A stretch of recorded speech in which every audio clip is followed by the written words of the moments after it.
welcome. This is episode 158. This is According to Callus, and it's a Monday after Thanksgiving. And some of y'all probably had a really good time with family, friends, and quite frankly, just the time off. But as it is a Monday, and I feel morally obligated, if you will, to use alliteration whenever I can, we're going to go with moral contradictions on a Monday. Moral Contradiction Monday. Yes. So, I listed them out in a video intro, so I will not do that again in the audio. Suffice it to say, we're going to jump right in. Now, I know some of you are both afraid and aware of the phrase, unite the right. And I understand some people's motivation behind that. I can actually respect some of the motivation behind it. Perhaps not in the way it was carried out, and perhaps not with some of the people that were involved in the Charlottesville exercise. But the reality is the idea behind that is we're all generally right of center. There's a lot of things that we agree upon. Why aren't we working together? And that is something that we on the right, or even those of us that would maybe have subscribed to the idea of being called a libertarian or an individualist or whatever suits your fancy as far as a descriptive term, even a constitutionalist, we respect individualism and individual rights to such a degree that it's kind of limiting or restrictive in success. And how do I mean that? Well, everybody that has their own way of thinking or has their own ideas is generally given enough grace to explore those and support those to a point. I mean, you can go too far. You can certainly make some people uncomfortable, and then you will be kind of cast aside. Not entirely dissimilar to the idea of canceling somebody. It's just less aggressive and less offensive when it's coming from the right, generally. There are a whole lot of people that are the army of the nice. They're so worried about us upsetting those that would oppose individual rights or liberty that they're so concerned about being winsome that they're ineffective in delivering a message, that they refuse to be offensive even when it's appropriate to be offensive. Indeed, they often avoid going on the offense when it's time to be offensive. And that is not the way you are successful. But I can hear it right now. Steven, but we're all different. We're not going to... Yes, all right. So that brings me on to point 2. The question is, are we all the same? Well, obviously the answer is no. A little earlier today, I saw somebody that I know make a post about, ostensibly, we can't be successful unless we are all united. We're all unified. And he referenced it back to the Latinos. Or he said Hispanics, but whatever. Those that are from South and Central America, unless they are all working together on the same thing, they will never be successful. Well, that depends. What are your goals? I mean, we're not all the same, so we're going to have different ideas, different opinions. I would suspect that Marco Rubio would say differently. And I'm not a fan of Marco. Marco's been a big disappointment. But he kind of did his own thing. I mean, and Ted Cruz. I mean, I'm fairly certain Ted Cruz would disagree with that. Now, I understand what you're saying. Well, those guys are both Cuban Americans. And, you know, the Cubans are different. Yeah, I think that's fair to say. Those that fled socialism or communism to come to make a better life and knew why they fled are typically going to look at things differently than those that are migrating, looking for a better paycheck without disregarding or I should say, let me rephrase that, without discarding the ideas and the thought processes that brought about that socialist Marxist mindset that basically ruined the countries they're fleeing from. So we're not all the same. Just a case in point. And I want to be careful how I say this, because I realize that as the embodiment of all that is evil in the modern American world, anything I say can and will be used against me. But for the purposes of this discussion, allow me just a little grace. So if we were to say, well, the only way that Black Americans can be successful is that they rally around Black Americans, there's something to be said for that. I mean, honestly, every minority group has done it somewhat successfully from the dawn of America. I mean, Jewish people looked out for Jewish people. Irish people looked out for Irish people. Italian people looked out for Italian people. Germans looked out for Germans. The English always looked out for the English. The French looked out for the French. But, Stephen, those are all white people. Yes and no. You bring up a interesting point in that we uprooted large portions of a population of an entire continent, and all different kinds of tribes and groupings were part of a diaspora. And the diaspora that then showed up in the American colonies, we jumbled that all up. Whether it was intentionally or unintentionally, don't know, wasn't there. Good arguments can be made that it was definitely on purpose. They certainly broke up families on purpose. There's no doubt about that. They probably didn't want a bunch of people from the same tribe in the same general location.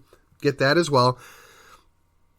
But whether or not the intention was to do it to prevent them from having any kind of relationship or any other survival mechanism, or if it was just simple, we want the best guys in this tribe or this group of people are the best workers or the best this or best that. It seems funny to think of it that way, but that was the mindset for thousands of years. If we're going to successfully take over an area, we want to save the best and put them to work for us. The particular institution, as it began to be known in the historic South, was not unknown before that or even after that. But again, are we all the same? I would suspect that there's a world of difference between, I don't know, Alan Keyes or Alan West and Jesse Jackson and Al Sharpton. Fairly certain they want different things. Fairly certain that they have gone about it in a different way.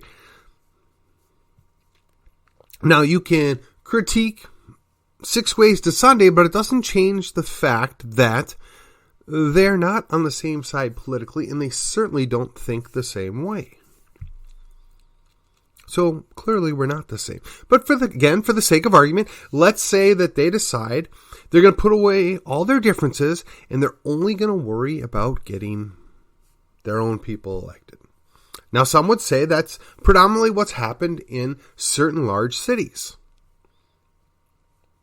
And that has not worked out extremely well, and there's a number of reasons for that, so let's not cast the blame on any one factor.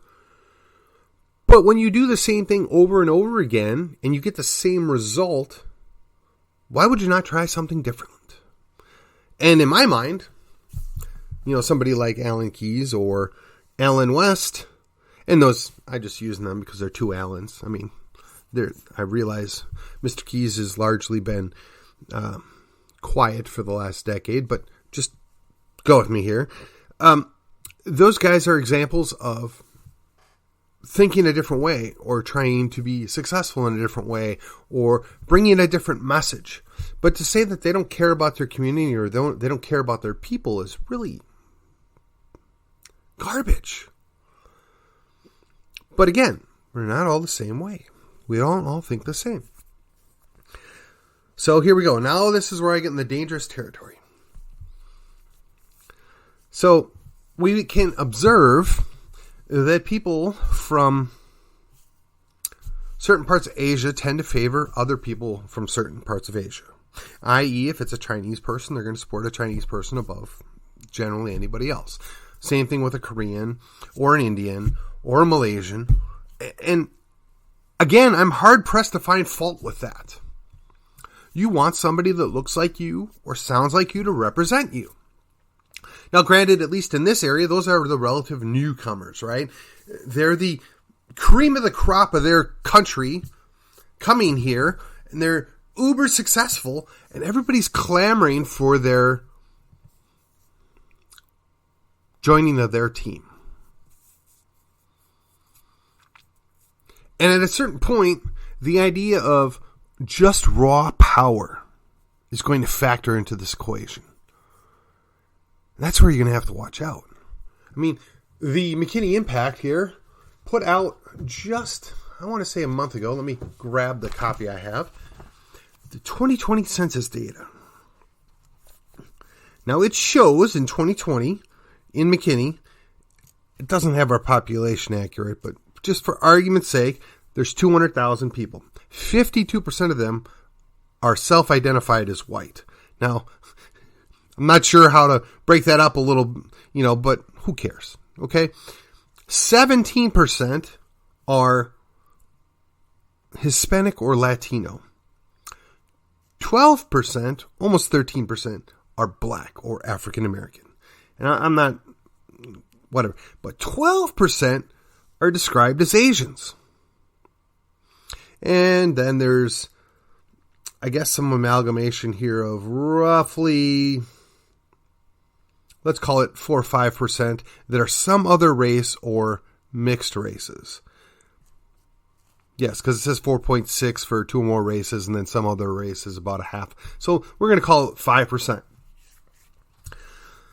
So I'm fairly certain that the Chinese don't want to be lumped in with the Koreans, and the Koreans don't want to be lumped in with the Indians, and the Indians don't necessarily want to be lumped in with the Pakistanis, but that's what we've done here.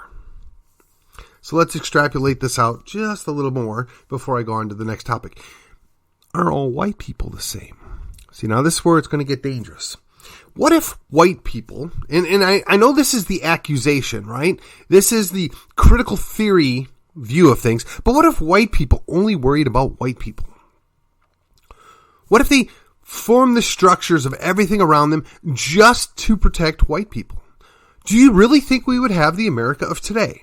Do you really think we would have everything that we have today if white people were only concerned about white people? Now, I know that the counter-argument, courtesy of the CRT folks, is, well, they will help the other people so long as they think there's something for them in the long term. Okay, maybe, but also consider this. For each 1,000 immigrants that come here, there is 100 people, native born, that are white people. I'm again making numbers up, that are going to now not have a job that they might otherwise had, that are now not going to have admittance to some college somewhere that they might have had, that are now going to, in some other way, shape, or form, be restricted in being successful. Now, let me ask you, if that's all I'm concerned about as a white guy, if that was the only thing white people cared about is other white people, would we be doing that? Or, if white people only cared about white people, would we have the massive influx of those from south of the border coming here? I'm just asking the question. If it was so terrible and so oppressive, would people flee South and Central America to come here, knowing that it's so terrible? I fail to see that argument, but I suppose it could be made. Again, I'm not positing that that's a good idea. I'm not positing that that's something I want. I'm merely asking the question, is that the way we're going to play this game? Is that really what's best for America? Is it really what's best for Texas? Do we want a bunch of isolated groups only worried about themselves? No, in some degree, it's natural. In some degree, it's understandable. I mean, when you drive down the street and you go by the Korean Baptist Church or the Chinese Catholic Church, or there's a special Indian church. I cannot remember it basically goes by initials. It's clearly a South Indian church. Those are all fine and dandy. I have no problem with that. It doesn't bother me in the least. I'm fairly certain there aren't a bunch of white liberals showing up there making them feel bad for having that church service that caters to that group of people.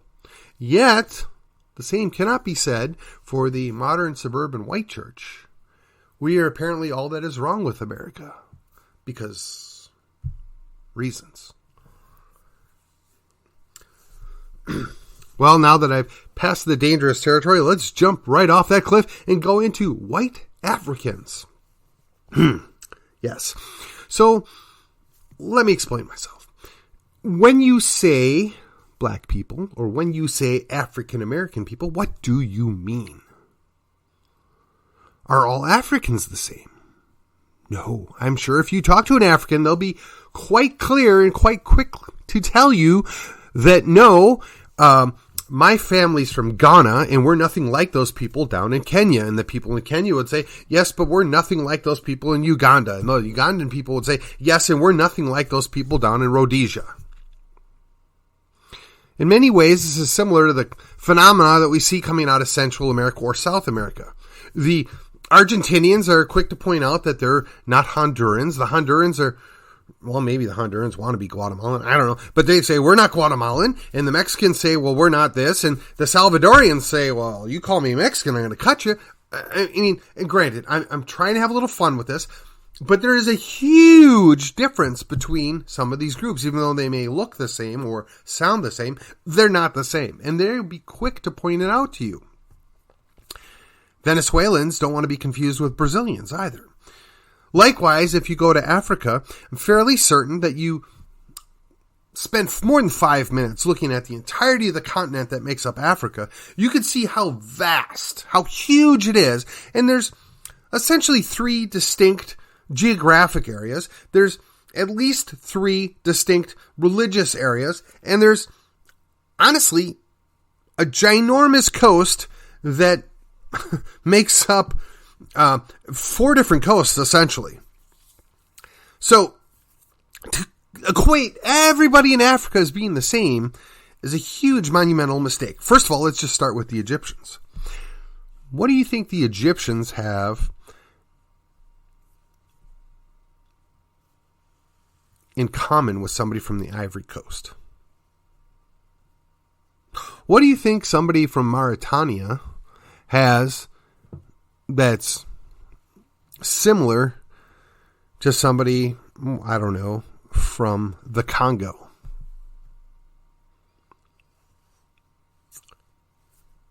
Or is it realistic to expect that somebody in Chad is going to be able to relate to somebody in Kenya? Now, I can name off, I think, probably about 30 of the, 50 some odd countries that are in the continent of Africa. And look, I wish I could name them all. I mean, I can't name all the countries in Asia either, but I can get all of South America, Central America, and North America for that matter, and Europe. And honestly, I could probably get most of Southeast Asia. But I'm confident I can name the majority or place them on the map in Africa. And it's an entire continent. So go with me here now. There was a place known as South Africa. There was also a place known as Rhodesia, which is now called Zimbabwe. Although from time to time I will still refer to it as Rhodesia. Named after Cecil Rhodes, no matter that whether or not you know that is kind of irrelevant. But again, there's a huge difference between somebody from Somalia versus Nigeria. And if we were to break them up into the 3 geographic areas, I would probably say you would have the Saharan North Africa, right? Which I guess starts with the West Saharan district, or it's not a district, it's country, West Sahara, and going all the way across to Egypt. And then you've got Sub-Saharan Africa, which would be where several of the little Benin and the Ivory Coast, and I can't think of the other one, Ghana, all the way across to where I guess you would say Somalia and Ethiopia are at, but I'll get to the differences there in a minute. But generally, and then all the way south to, I guess, Mozambique. And I'm not looking at a map. That would make my life a whole lot easier. I want to say the country that's due north on the west coast, and I can't think of the name of it, whatever that is, of South Africa, right? And then when you get there, then you've got South Africa, I guess maybe Rhodesia, and there's, Zimbabwe, and another country that's kind of the east of that, and then I might throw in Madagascar. Those are different, mostly just due to different things that happen. So this is where we're going with this. So North Africa is predominantly Muslim, right? So you've got your three geographic areas, and now you're going to get into your three predominant religious areas, if you will. So you've got the north and the east portion, northeast, which is predominantly Muslim. And let's be honest, very few of those people chose to become Muslim. They may have been born Muslim, but most of them were just part of Dar al-Islam, right? They were converted up through conquest. And then you've got the kind of the central area, which is a mix of Christianity and some of the what they would call animism. And those are, from everywhere south of North Africa, and that, with the exception of the eastern chunk there, that's primarily Islamic. Those are your three general delineations, if you will. So now, when I talk about white Africans, I'm not talking about Egyptians, although there's a good argument to be made there. And I'm not talking about the Arab Africans that are most of North Africa. I'm really talking about the people that are in Rhodesia/Zimbabwe and the South Africa in general, and I guess maybe parts of Madagascar and the former Dutch states, right? The Boers. Now, there have been white people that have colonized and lived there for over 400 years. Now, do they get to claim to be Africans? I mean, they're white people. They live in the continent of Africa. It seems to me they would be white Africans. I mean, if I took Africans and I moved them over to America and they're there for 400 years as well, they're black Americans or African Americans. Why couldn't they be white Africans? I mean, it is a little contradictory there, right? Just like we have people trying to preach that we're all the same, which is a contradiction, clearly not true. Just because people say that there is a idea of what an African is, clearly is not true.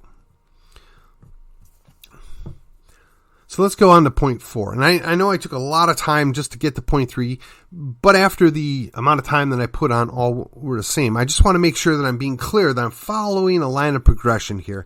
There are multiple contradictions going on here, and there's moral confusion as well as a contradiction here, because what's what? How do you accurately define something?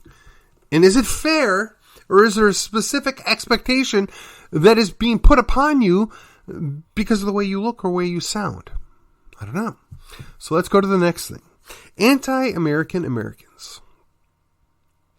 So when you have the proposition nation, right? When you say we're all Americans because we believe in this, we're all Americans because we're born here, or we're all Americans because we think we're Americans, we're changing the definition.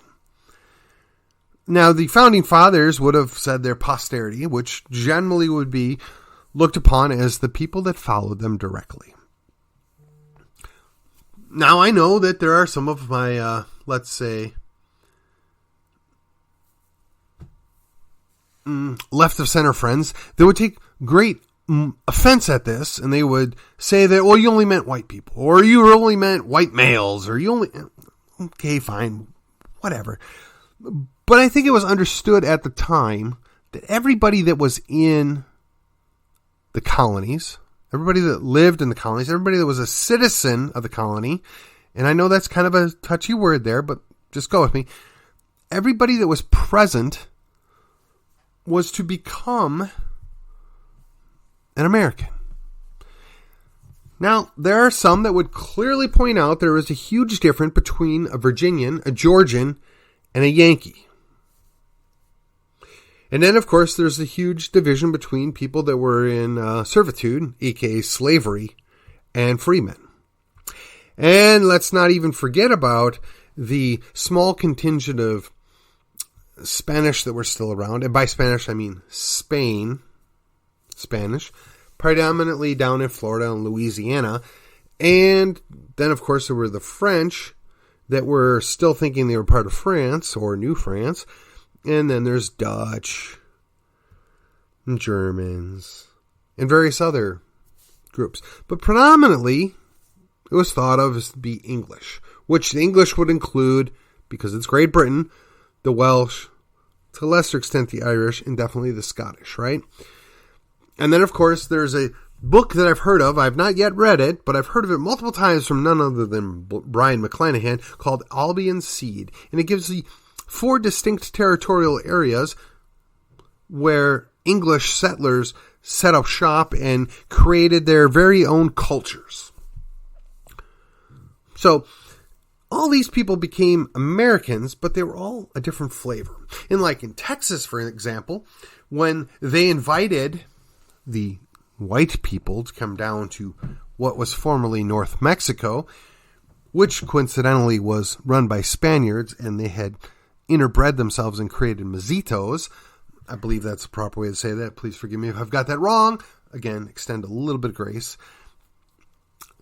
When we came down to Texas, predominantly from the South, a large contingent from Tennessee, then you had 2 distinct cultures just in Texas, the Texians and the Tejanos.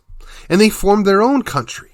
And then that country decided to join the larger country, and then decided to secede against some recommendations against doing that by none other than Sam Houston.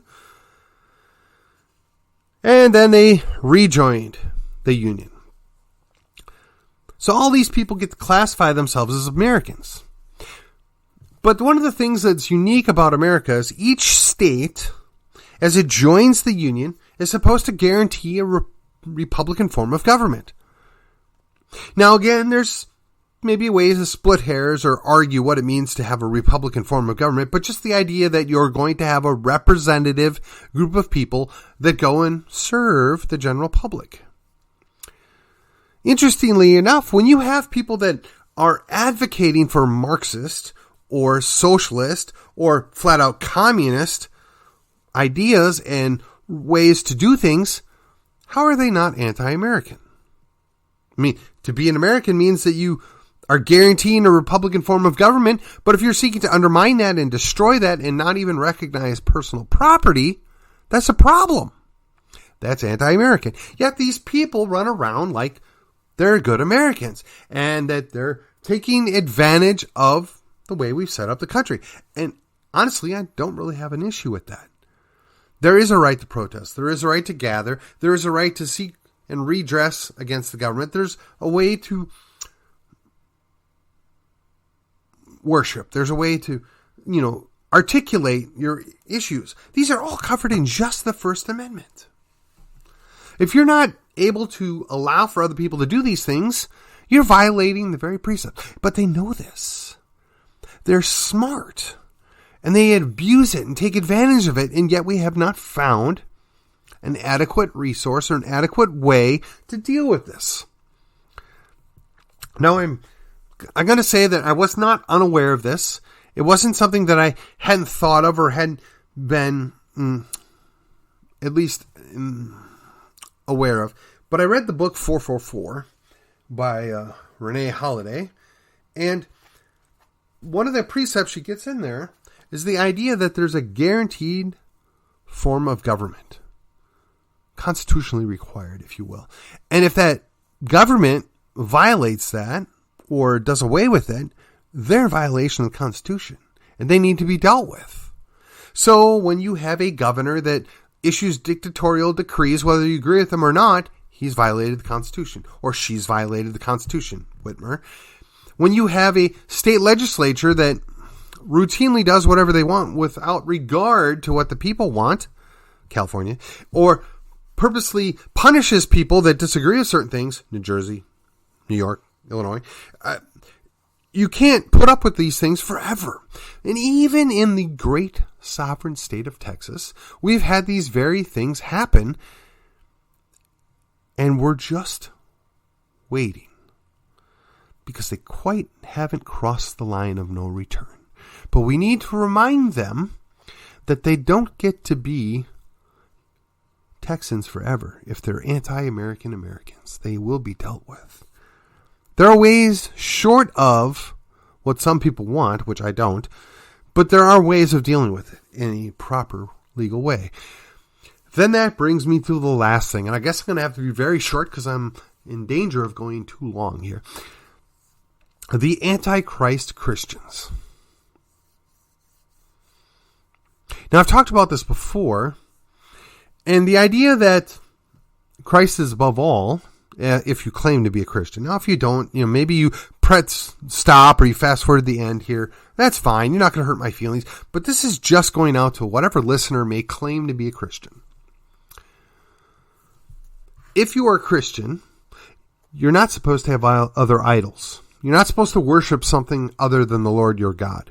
But when you put government up on that pedestal, when you put individuals within the government up on that pedestal, and you don't question them, and you follow their rules, and you do what they say without questioning it, and you obey them over God, how is that not worshiping an idol? How is that not Antichrist?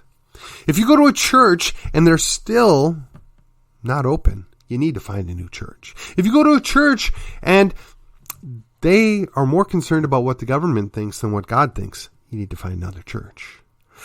If you go to a church and you're being preached another gospel, you need to find another church. All of those are simple and easy ways to determine whether or not somebody is an Antichrist Christian. Now, the problem is in our evangelical church world, we're full of squishes. A guy by the name of Douglas Wilson calls them evangelifish. They have no spine. They have no matter that forms a place to stand. They're just squishes. And honestly, when I look at the shape of the world today, when I look at America today, and I look at our churches as a whole, not wishing to cast stones particularly at any local church that I have or currently attend, but just go with me here. As a whole, when our leadership is going out there and they're more concerned about sins that aren't necessarily spelled out in the Bible as being sin, when they're more concerned about social justice, perhaps they're teaching another gospel. Perhaps they're more concerned about what man thinks than what God thinks. Perhaps they need to find a different vocation, or you need to find a different church. And that's the contradiction, right? They get to claim and define what a Christian is, but we can see clearly from their actions, from their fruit, that James would say otherwise. Well, I'm going to wrap it up. In closing, each one of these contradictions, each one of these questions, if you will, each one of these concerns that I've laid out, they are directly tied together. They're designed to build upon each other. They are explicitly there to get you to think. I'm not trying to tell you what the best answer is, though I have my own ideas. I'm not trying to convict any individual or any group per se. I'm trying to get you to think. I'm trying to get you to put the time in and consider what are you seeing, what are you hearing versus what is true. And when somebody tells you you can't know truth, or when somebody tells you when that person has a different point of view on this biblical truth, I think it's referred to as standpoint epistemology. Whatever. They are violating biblical truth. They are the problem. Likewise, when somebody tells you, yes, the Constitution says this, but this is what we think it really means, they're violating the Constitution. They're the problem, you're not. When somebody goes and upends the entire world, the entire culture that we belong to, and then claims because you're upset about it that you're the problem and you're the one being divisive, you just need to tell them, no, you move. And that, my friends, is the end of the episode. This was According to Callus. I will see you on the other side.